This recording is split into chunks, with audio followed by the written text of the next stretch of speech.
You're not thinking of going back to your old ways, are you? Is that such a bad idea? Let the cops take these guys down. Sometimes the law works. And sometimes it doesn't. These people, they steal, they murder, destroy people's lives and get away with it. They have alibis, money, lawyers, power. They have everything. You don't understand. Your world's gonna end. What the hell are you?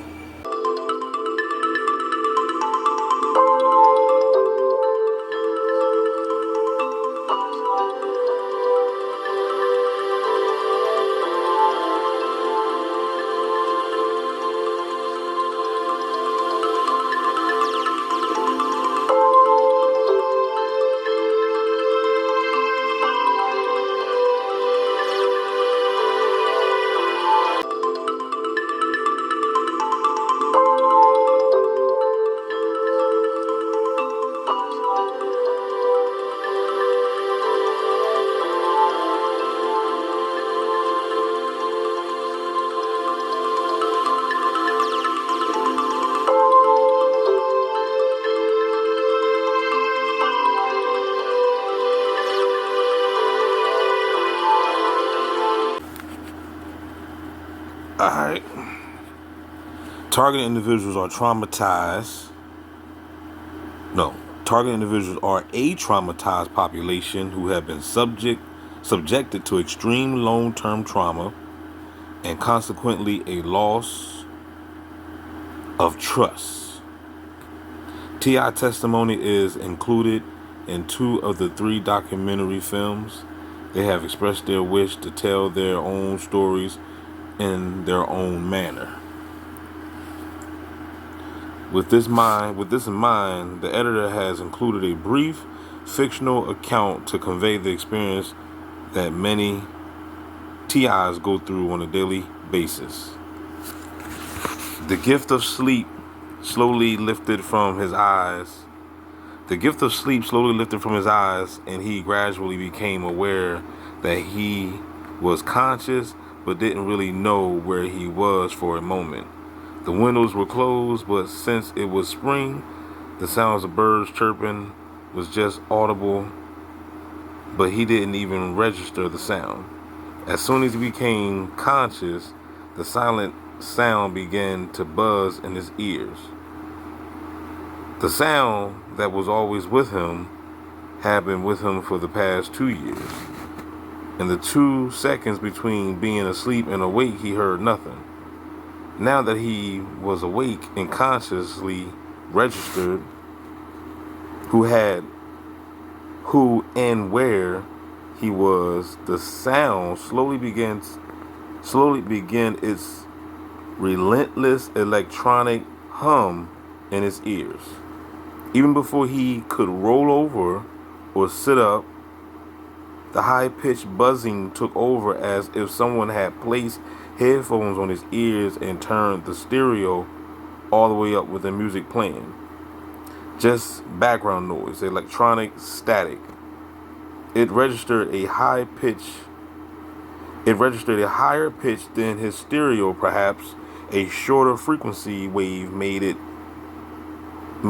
sound higher pitched. In his mind, he wanted to reject his current situation and the reality he was. In his mind, he wanted to reject his current situation and the reality he was trapped in. The mind seeks escape from impossible positions, but there is also resignation and acceptance. Let me turn the page real quick. He chose not to run from it anymore. For two years, he had been lost in a maze of torture from which he now realized there will be no escape. The inevitability of defeat and death were staring him in the face, but so was the will to continue to struggle against that which cannot be bargained with. I mean, that just think about that when what y'all hear me saying. It's just crazy. His name was David Stone. He was a 42-year-old attorney living in Seattle, and he was a targeted individual. It seemed impossible to him lying here after moving 4 times in the last 2 years. It had begun slowly. First came 6 months of gang stalking or mobbing.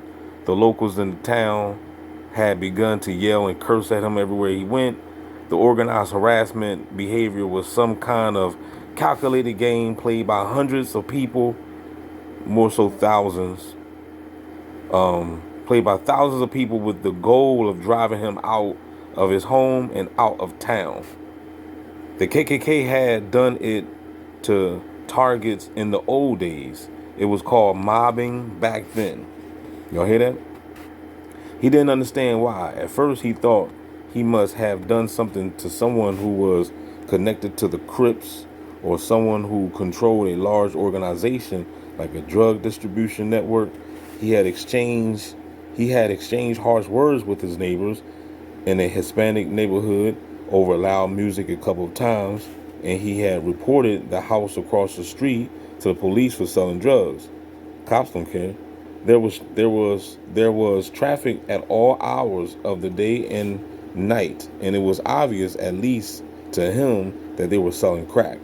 The stalking and cursing threats went on every day, sometimes 10 to 20 events a day, and he couldn't figure out why. Why would hundreds of strangers engage in some kind of highly organized stalking game to destroy him emotionally, professionally, even physically? What was the motivation, and who were they?